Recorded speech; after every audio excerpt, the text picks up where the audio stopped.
Juan Carlos Zúñiga. Esta tarde nos acompaña en Mega Noticias Debate la doctora Sonia López Álvarez, directora general en Pan American Clinical Research, también Héctor Sánchez Mijangos, especialista en medicina interna. Gracias Héctor, gracias Sonia por estar con nosotros esta tarde en Mega Noticias. Hasta el momento no he escuchado todavía alguna propuesta en materia de salud de los candidatos a la presidencia, las candidatas y el candidato a la presidencia de la República. Ayer dieron a conocer sus planes en materia de seguridad, Claudia Sheinbaum y Xóchitl Gálvez, pero ¿hay algo en el panorama que se haya dicho ya, Sonia, sobre los planes para salud de las candidatas y el candidato a la presidencia? Hola Juan Carlos, buenas tardes, saludos para ti y para todos y mis compañeros de panel. Yo no he escuchado nada de propuestas de salud aún, pero lo que se les viene, sea quien sea, es un panorama muy difícil por la carga de la enfermedad, por los faltantes, por las coberturas de vacunación, por los medicamentos. Así que el panorama es difícil. Sí, también está con nosotros Héctor Hernández Llamas, actuario de la Facultad de Ciencias de la UNAM y doctor en bioestadística por la Universidad Johns Hopkins, ex coordinador del Seguro Popular de Salud. Gracias Héctor también por estar con nosotros. Voy primero con usted, Héctor Sánchez. ¿Se ha escuchado algo de las candidatas presidenciales, del candidato presidencial sobre su propuesta en salud?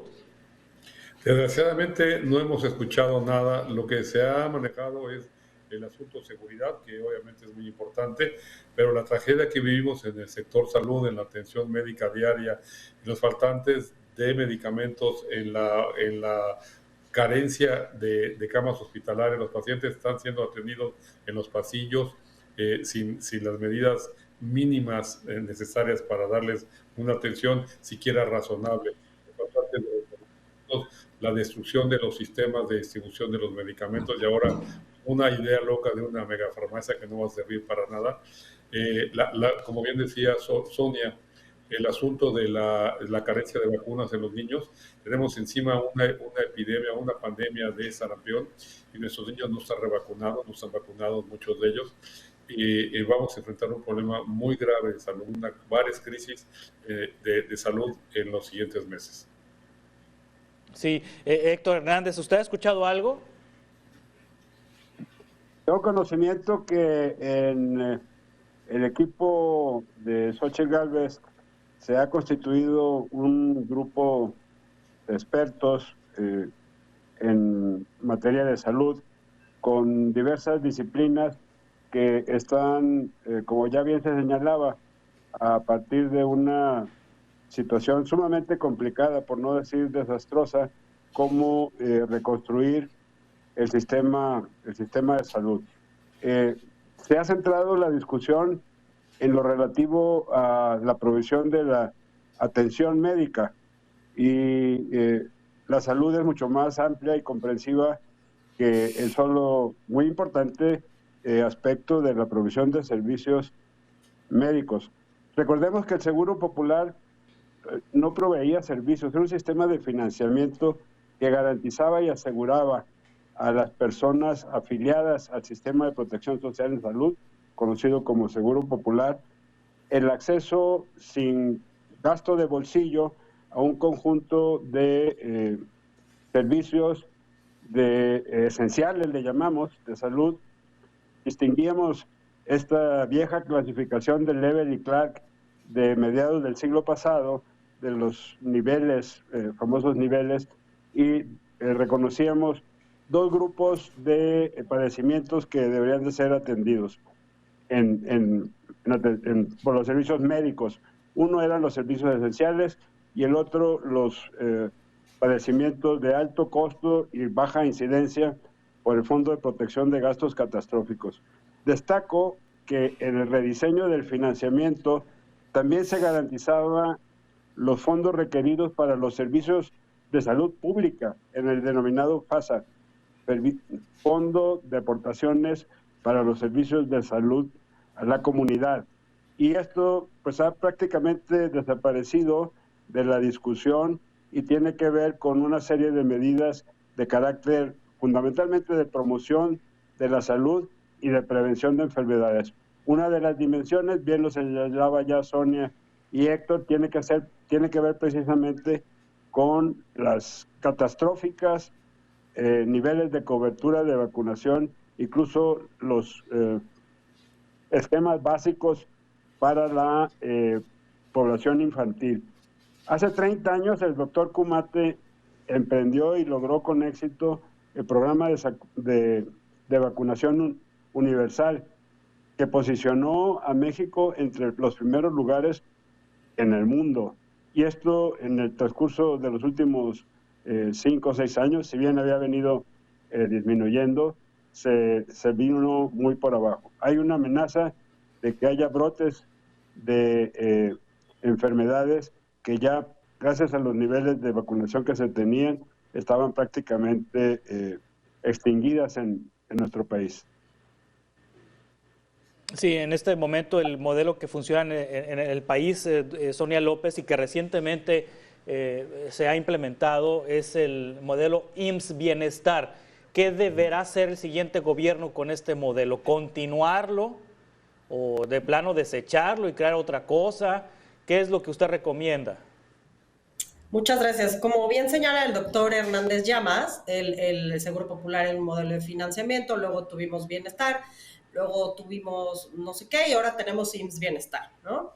La ventaja del IMSS Bienestar es que tiene reglas de operación, que funciona bastante bien. La desventaja es que tiene que modificarse porque era un servicio de atención primaria y de servicios de salud pública, ¿no? Ahora, se supone que si va a trabajar de la manera que lo hacía, por ejemplo, Seguro Popular en conjunto con las secretarías de salud, pues tiene que modificarse para atender hospitales de segundo nivel, de tercer nivel, ¿no? Pues la verdad es que agarren un modelo, que lo entiendan y que trabajen en ese modelo, ¿no? Porque estos cambios no son buenos. Y al final, ¿quién sufre? La población. Al final, ¿quién sufre? Los usuarios, ¿no? Todavía hay mucha confusión entre, entonces, si tengo IMSS, o sea, si no tengo servicio de salud, puedo ir al IMSS ordinario, pues no, usted tiene que ir al IMSS Bienestar. Como estamos aparte en una centralización, se luchó durante años por una descentralización de los servicios de salud y que cada estado estuviera encargado de la salud de su población. Ahora estamos nuevamente en esta como centralización y entonces ahí tenemos esta mega farmacia y ahí tenemos toda esta bola de cambios que hemos estado viendo a lo largo del sexenio y que le queda pues bastante poco, ¿no? Entonces, el modelo que quieran, pero que se implemente bien, que se estructure bien, que tenga unos buenos registros, que lleven una buena gestión, que lleven una buena logística, que sea transparente. Y una cosa muy importante es el presupuesto. ¿Hemos visto un aumento del presupuesto? Sí, sí lo hemos visto, pero ni se acerca al 6% que recomienda la Organización Mundial de la Salud del PIB, o sea, para destinarlo a salud, ¿no? Entonces, creo que es un gran reto el que se les viene. Sí, Héctor Sánchez Mijangos, en cuanto a la compra de medicamentos, la adquisición de medicamentos, ¿finalmente el gobierno aprendió a comprar medicinas? Por supuesto que no, porque lo que hicieron fue aparentemente abaratarlos y lo que estaban recortando era el costo logístico, y el costo logístico es importante porque no es lo mismo tener una fábrica en el Estado de México y enviar los medicamentos hasta la sierra de Sonora o de Chihuahua o hasta la sierra de la Candona. Entonces, todo ese costo de la organización para que hubiera en todas las farmacias, tanto públicas como privadas, tiene un costo. Y ese costo se recortó y les doraron la píldora diciendo que iban a ser más baratos, pero no, lo único que recortaron fue ese costo y ahora rearma un sistema de administración para las entregas periódicas adecuadas en los hospitales y en las clínicas periféricas, pues eso no existe. Entonces, ese fue un problema. Y luego el asunto de descalificar a las compañías farmacéuticas para que dizque no producían con calidad, esa parte yo la desconozco, pero a fin de cuentas cerraron la capacidad de producción de algunas empresas mexicanas y tampoco consiguieron en el extranjero, intentaron que la OMS los ayudara a las compras y por supuesto que no lo pudieron hacer. Entonces llevamos años con déficit de medicamentos y además hay un problema también en las aduanas. Vienen los elementos activos, ya sea en granel o las tabletas para prepararse y empacarse en México, y se quedan almacenadas, echándose a perder en las aduanas porque no se liberan los permisos de importación. Ese es otro factor que nos ha afectado en la capacidad, en la necesidad de tener medicamentos disponibles para la población. Entonces, no se fabrican en México y los que se importan le ponen peros a la importación. Entonces, pues sí estamos viviendo una gran crisis de salud en el país. Sí, Héctor Hernández Llamas, el IMSS y el ISSSTE, ¿cómo serán entregados a la siguiente administración? Híjole, pues con una situación sumamente complicada.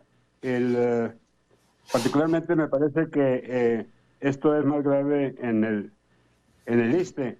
En el Instituto Mexicano del Seguro Social, como bien señala Sonia, pues está el sistema amplio de atención en el régimen ordinario, que es a los trabajadores asalariados de este país en el apartado A del 123. Y esto ha mostrado su limitación. La informalidad sigue así denominada, gente que está empleada y que tiene un ingreso, pero que no está bajo un régimen de asalariamiento, que no tiene acceso a esos servicios del régimen ordinario del Instituto Mexicano del Seguro Social. Algo en lo que no se ha avanzado en este país es precisamente en extender la cobertura de la seguridad social. Si uno ve las 6 carencias que el Coneval considera para la medición multidimensional de la pobreza, la que no se mueve ni para atrás, no se mueve, tiende a incrementarse, es precisamente la falta de acceso a la seguridad social y el terrible, brutal incremento que se dio del 18 al 22 del acceso a los servicios de salud. El sistema de protección social en salud aseguraba y garantizaba a la gente que tendría acceso a esos servicios. Incluso cuando lo pusimos en marcha, a imagen y semejanza de las aseguradoras privadas que tienen sus módulos, va uno a cualquier hospital de Ángeles, Médica Sur, aquí en la Ciudad de México, el ABC, Mosel, el que sea, y uno ve ahí está GNP, AXA. Nosotros pusimos en cada uno de los hospitales acreditados para proveer los servicios en los sistemas estatales de salud, el ángel guardián y el que veía que si no le surtían o no atendían a nuestro asegurado, intervenía para que la entidad correspondiente resolviese in situ y en ese instante la atención a la que el Seguro Popular se había comprometido a garantizar y que para eso le pagaba los servicios de salud de los estados. Una relación clara, transparente, y si tuvo un problema la instrumentación del sistema de protección social en salud, fue que no se cuidó debidamente el ejercicio de los dineros en algunas entidades federativas. Sobran casos lamentables de entidades, entre otras mi tierra, en donde hubo desfalcos millonarios porque no se vigilaron la debida aplicación de los recursos. Y eso dio pie y herramientas para que de un sopetón y sin saber cómo lo iban a sustituir, declararan la desaparición de un sistema de financiamiento, existo. Y luego va este proceso de centralización que señala Sonia, que está en curso. En la actualidad me parece que tenemos una mezcla de terrible de 23 entidades que han firmado lo del IMSS Bienestar, que quién sabe en qué estado se encuentre. Muy cuestionado la cesión de patrimonio de las entidades federativas, hospitales, clínicas, centros de salud, etcétera, y luego 9 que no los han firmado y que los tienen sujetos a una asignación caprichosa que no existía de los recursos federales. Recordemos que modificaron el ramo 33 del PEF y desaparecieron los fondos, tanto el FASA en particular, que era a través de los cuales se establecían los mecanismos para transferencia de recursos a los gobiernos de los estados. Y esto terminó presenta un panorama terrible. Y tomo como ejemplo la Ciudad de México. En la Ciudad de México está, por supuesto, el IMSS, el régimen ordinario, está, por supuesto, el ISSSTE, con sus grandes hospitales. El IMSS Bienestar no tenía presencia. Habían construido un par de unidades médicas rurales en las zonas altas de la ciudad, en ejidos o bienes comunales. No tiene infraestructura en la Ciudad de México como en muchos otros estados de la República. Y además, en el caso particular de la Ciudad de México, existen lo que eran los servicios médicos del Departamento del Distrito Federal. Toda la rama de urgencias, Foco, Leñero, el Hospital de la Mujer, los hospitales infantiles, es otra rama de provisión de servicios de atención médica importantísima en la Ciudad de México. No sé cómo le vayan a hacer para coordinar todos esos diferentes proveedores que no tendrán cabida en el modelo centralizado del denominado IMSS Bienestar. Añado, sí, en materia de financiamiento, se perdió lo que las aportaciones estatales obligaba el sistema de protección social en salud. Si hubo un cambio fundamental en el financiamiento de la salud en este país, se logró precisamente en la entrada en vigor en el 2004 del sistema de protección social en salud. Había 3 aportaciones, una la federal, que era básicamente a través del FASA, otra la aportación solidaria estatal, calculada con rigor y alineando los presupuestos que por diversos fondos le llegaban, y algo que desapareció, que es el elemento por excelencia de cobertura universal, la cuota social para financiar, como están los seguros de enfermedad y maternidad en el IMSS y en el ISSSTE, que homologaron esta estructura a lo del sistema de protección social en salud. Lo echaron abajo y esto entonces introduce un elemento gravísimo de inequidad adicional por financiamiento público a los que están en el Seguro Social o en el ISSSTE y a los que no lo están. Estos 50 millones de mexicanos y mexicanas que se declaran sin acceso a la salud. Sí, el gobierno federal lo que comenta Sonia López Álvarez o lo que defiende es que basificó a personal de salud que tenía años sin tener la seguridad de una plaza o la seguridad del empleo porque tenían contratos temporales, y eso lo muestra como un avance en esta administración. ¿Es correcto esto que dice el gobierno federal? De hecho, Claudia Sheinbaum, cuando defiende el sistema de salud del presidente López Obrador, habla de esto, de la basificación de personal de salud, Sonia. O sea, la basificación es que pasas de un contrato temporal a un contrato permanente. No se habla de, o sea, no aumentó personal, o sea, lo que hicieron fue cambiar de un contrato temporal a un contrato permanente. Esa es la única diferencia. Hablando de la basificación del personal de salud de las instituciones. Esa es la gran diferencia. No marca una diferencia entre que ahora me van a atender mejor, la calidad de los servicios de salud van a aumentar. Simplemente es un cambio de contrato. Necesitamos tener el número de médicos necesarios por habitante que recomienda la Organización Mundial de la Salud, el número de enfermeras necesarios por habitante, el número de camas.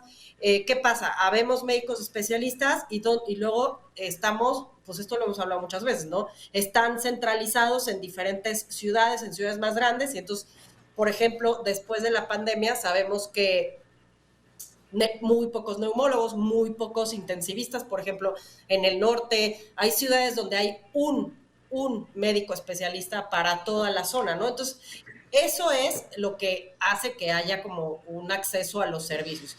Y sumando un poco a lo que decía el doctor Hernández Llamas, hay que recordar que cobertura no es lo mismo que acceso, ¿no? Cobertura es que pues, credencial y que vas y entras, y el acceso es que realmente llegues y haya los servicios, que en tu zona, en tu ciudad, en tu poblado, en tu zona rural haya un centro de salud o haya una unidad médica móvil o haya un hospital rural, ¿no? Eso es muy importante hablar de eso. Muy bien, vamos a continuar ahorita la conversación. Estamos con Sonia López, con Héctor Sánchez Mijangos, con Héctor Hernández Llamas, platicando sobre la salud en México.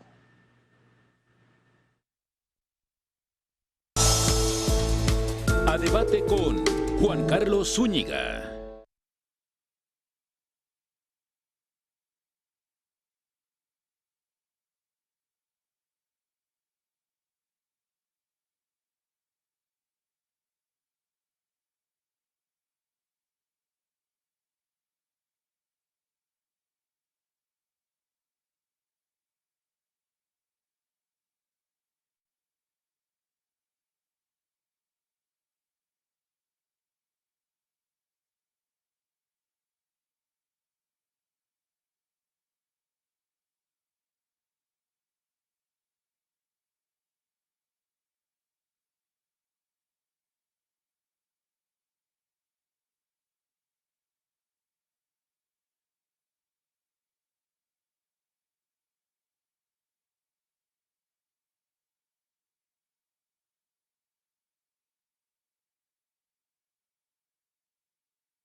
A debate con Juan Carlos Zúñiga.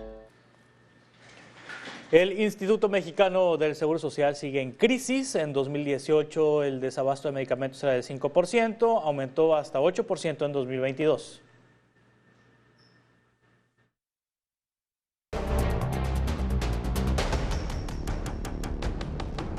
Una niña de 6 años murió aplastada por un elevador. No hay el medicamento para el tratamiento de mantener nuestro riñón ya trasplantado. Tiene un tumor que desafortunadamente requiere una cirugía, pero lo que es aquí en el Instituto Mexicano del Seguro Social no hay citas. Pese a aumentos históricos en ingresos, el IMSS sigue en crisis. Más que un problema de tipo financiero, lo que tiene es un problema de definición de políticas públicas. La recaudación por cuotas obrero-patronales aumentó más de 43% en los últimos 5 años, por 1.9 millones de nuevos empleos, y el aumento al salario base de cotización que ya supera los 531 pesos. Más del 90% de las cuotas son pagadas por las empresas. La cuota del IMSS es un impuesto a la nómina. ¿Cuánto tiene que pagar un obrero de cuota al IMSS? Depende de cuánto gana, o sea, es progresivo. Las reservas aumentaron 97.2%, teniendo una suficiencia financiera por 13 años. El IMSS asegura que se han hecho inversiones históricas en obra y equipo, así como en conservación y mantenimiento, que tras la pandemia repuntaron las consultas de medicina familiar, que habían caído 25%, y de especialidades, que cayeron 50%. Pero en 2018 había 0.69 camas por cada 1,000 derechohabientes, número que aumentó a 0.70, aunque se recomiendan 4.3. El IMSS llegó a tener 1.5 camas por cada 1,000 derechohabientes, o sea, ha perdido la mitad de la capacidad. En 2018 el desabasto era de 0.5% y aumentó hasta 8% en 2022. Los juicios por medicamentos aumentaron más de 6 veces entre 2017 y 2022. A las familias que no pueden recibir la atención o que no cuentan con el medicamento y lo tienen que comprar, que ahí es donde tendríamos que estar enfocándonos. En 2018 las muertes maternas eran 34 por cada 100,000 nacimientos y aumentaron hasta 80 en 2021. Los hospitales de segundo nivel cayeron de 252 a 249 y los hospitales de tercer nivel se mantuvieron en 36. Y el IMSS, con vergüenza, ahorita muy pocos hospitales del IMSS están certificados, que marca desde cuál es su calidad del agua, cuál es el mantenimiento de sus equipos y de sus elevadores. 34% de los derechohabientes del IMSS se atienden en el sector privado. Mega Noticias, Abel Martínez. Estamos conversando con Sonia López Álvarez, Héctor Sánchez Mijangos, Héctor Hernández Llamas. En teoría, Héctor Sánchez Mijangos, se supone que el Instituto Mexicano del Seguro Social tendría acceso a una mayor cantidad de recursos con la reforma laboral de esta administración, la desaparición del outsourcing y que los trabajadores que están cotizando a la Seguridad Social están registrados con el salario que realmente ganan, pues en teoría aumentan las cuotas y lo que se le transfiere de los patrones y de los trabajadores al Instituto Mexicano del Seguro Social. Se había hablado de esta reforma laboral que iba a beneficiar al IMSS, a sus finanzas, porque los salarios de cotización aumentarían. Héctor, ¿esto no se notó? Pues mira, desgraciadamente la carencia tan importante de número de camas y todo el rezago hace que no se note. Yo no te podría decir esos números. Yo creo que el doctor Hernández Llamas tiene datos actuariales mucho más fidedignos. Sin embargo, la realidad es que a pesar de que tienen más personas aseguradas y ingresan más recursos, yo pensaría que también hay una mayor proporción de personas que requieren ese servicio. Y si antes estábamos en faltante, porque no había camas suficientes, médicos suficientes, mantenimiento suficiente de los equipos, etcétera, etcétera, pues con más derechohabientes y con una mala administración, pues las cosas no alcanzan, los recursos no alcanzan. Y la realidad es que en la Ciudad de México, que se supone que hay más recursos, tú puedes acercarte a cualquier unidad del Instituto Mexicano de Seguro Social en urgencias, vas a ver a los pacientes sentados en el piso o en sillitas con su suero en el brazo, y pasan 1 o 2 días sin que los puedan atender. Entonces, realmente los recursos no están alcanzando, y desde el punto de vista económico actuarial, yo creo que el doctor Hernández Llamas nos puede orientar un poquito más. Sí. ¿Qué información tiene, doctor Hernández Llamas? Efectivamente, los incrementos en la recaudación, en las aportaciones obrero-patronales para el seguro de enfermedades y maternidad, se ve incrementado por el salario base de cotización. Y sí, el incremento en los salarios mínimos que se ha dado en los últimos años se refleja en una mayor aportación para ese seguro. Pero como bien señala mi tocayo, es tal el déficit que hay que cubrir que difícilmente alcanza para tener una operación satisfactoria. Y las muestras ahí están, en las listas de espera, en la gente haciendo cola para recibir una consulta en una unidad de médico familiar, y el desabasto o la falta de surtimiento de recetas. Y aquí yo hago énfasis en que pues hay de claves a claves en las que no te surtan un omeprazol o una aspirina. No es lo mismo a que no haya antirretrovirales o a que no haya los medicamentos e insumos indispensables para atender cáncer en los niños, que lamentablemente, pues ahí están las tragedias que se han documentado en los últimos 4 o 5 años. Y hago un comentario también que tiene que ver con el financiamiento, que es este rollo de la basificación. En México no hemos sido capaces de garantizar a quienes tienen contratos por honorarios homologados a salarios de los servicios de seguridad social, y se confunde con seguridad laboral. La creación del IMSS Bienestar ya me imagino a las pobres hombres o mujeres secretarios de salud en los estados lidiando con hasta 3 o 4 sindicatos para organizar sus servicios. De nuevo, en el caso de la Ciudad de México, está el Sindicato de Trabajadores de la Ciudad de México, que eran los servicios médicos del Departamento del Distrito Federal. Está el Sindicato de los Trabajadores de la Secretaría de Salud, que son los que atendían las jurisdicciones sanitarias y los centros de salud y algunos de los hospitales. Está ahora el Sindicato del IMSS Bienestar, que es otro. Y por supuesto, los de los sindicatos que no tienen tanto que ver de las instituciones de la seguridad social. Y vamos a vivir un fenómeno que ya se repitió en el caso del magisterio, que es la justa demanda y petición de los trabajadores de la salud de la homologación. Y el referente va a ser el Seguro Social, ojalá y no sea Pemex, de lo que reciben.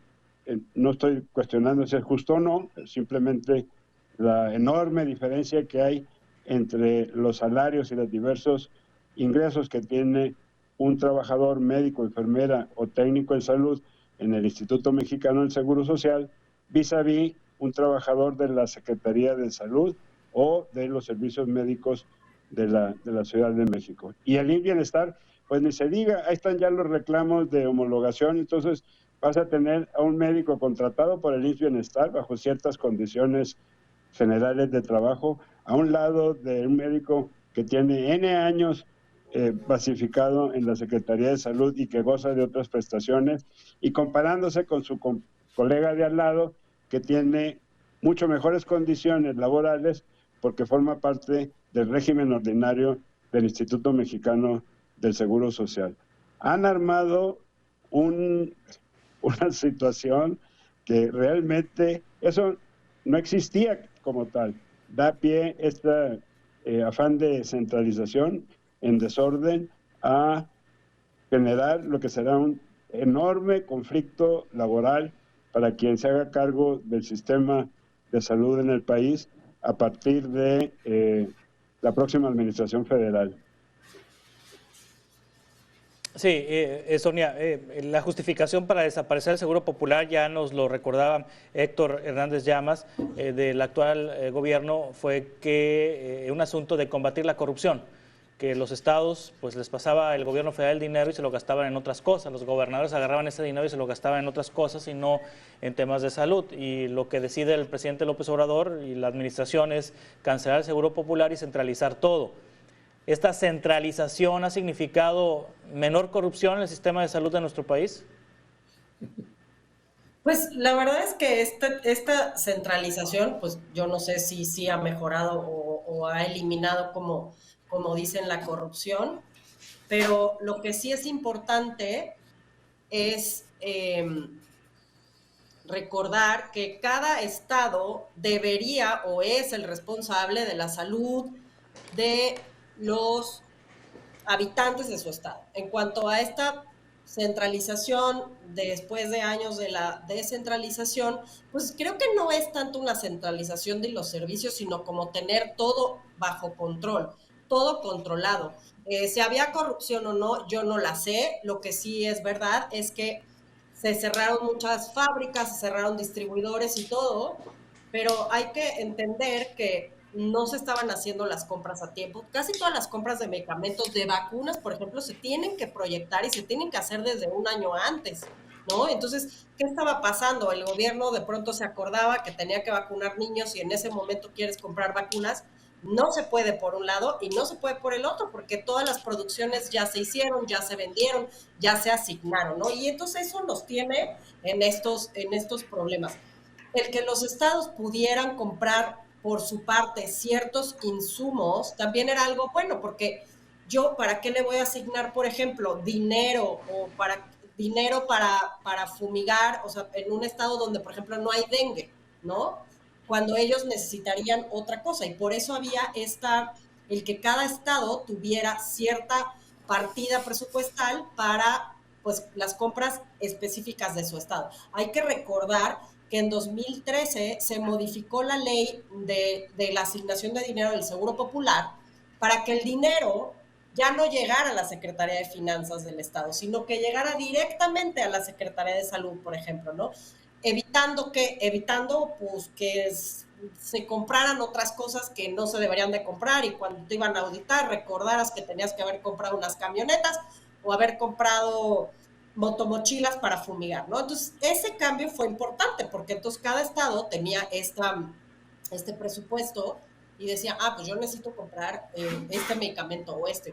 Por ejemplo, en el norte del país, en Tijuana, hay ciertas enfermedades que no hay en el resto del país. El país es muy grande y el país es muy heterogéneo. Entonces, Esta centralización básicamente es tener bajo control o tener el control de todo. Vamos a continuar con esta conversación ahorita en un par de minutos.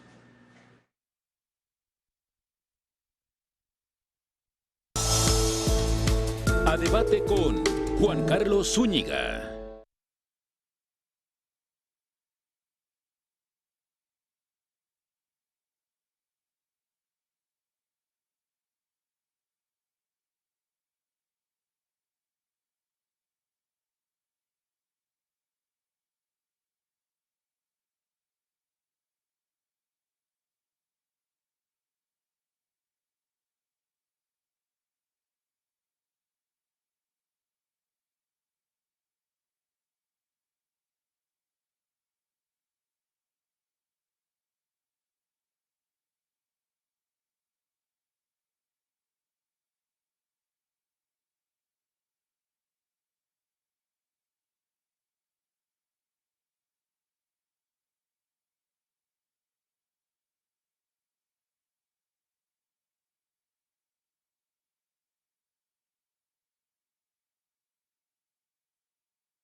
A debate con Juan Carlos Zúñiga. Continuamos el Mega Noticias Debate y bueno, vamos a esperar entonces que las candidatas a la presidencia y el candidato a la presidencia presenten su plan de salud. Pero a manera de conclusión, Héctor Sánchez Mijangos, en un minuto, por favor, ¿qué es lo que debe considerar la próxima titular o el próximo titular del Poder Ejecutivo en materia de salud? Lo que debe de plantearse es un proyecto transeccional, un proyecto sólido, donde se identifiquen las necesidades reales y se vayan poniendo los recursos y la capacitación de las personas para que puedan llegar a esos objetivos.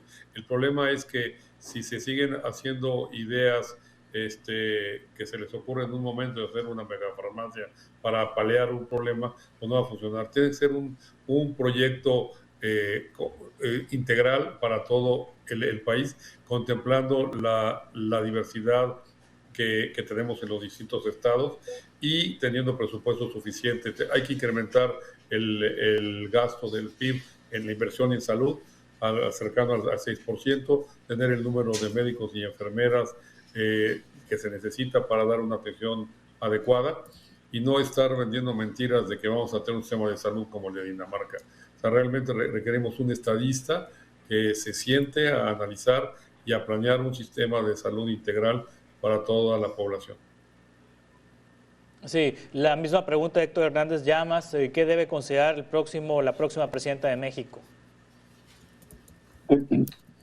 Efectivamente, incrementar el financiamiento de los servicios de salud en general, en forma sostenida, transparente, que mande las señales apropiadas, no solo a los proveedores de servicios públicos, sino también en particular a la industria farmacéutica nacional. Recordemos lo que en otros países se hizo para desarrollar, los tigres asiáticos son el ejemplo por excelencia, para desarrollar capacidades nacionales. Es una gran oportunidad.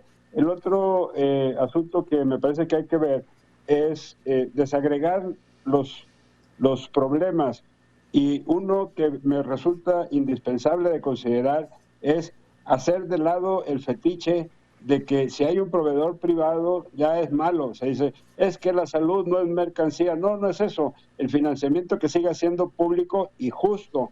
Ahorita, los que no tienen servicios de salud, de acuerdo al propio INEGI-Coneval, están siendo tratados injustamente.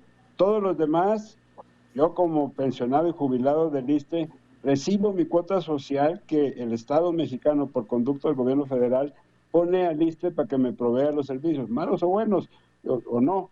Pero eso no ocurre con los 50 millones de mexicanas y mexicanos, que son los de más bajos ingresos, que no tienen ni siquiera ese tratamiento. El desagregar los problemas y resolver los que tuvo la descentralización y aprovechar, en su caso, la creación de un nuevo proveedor de servicios básicos.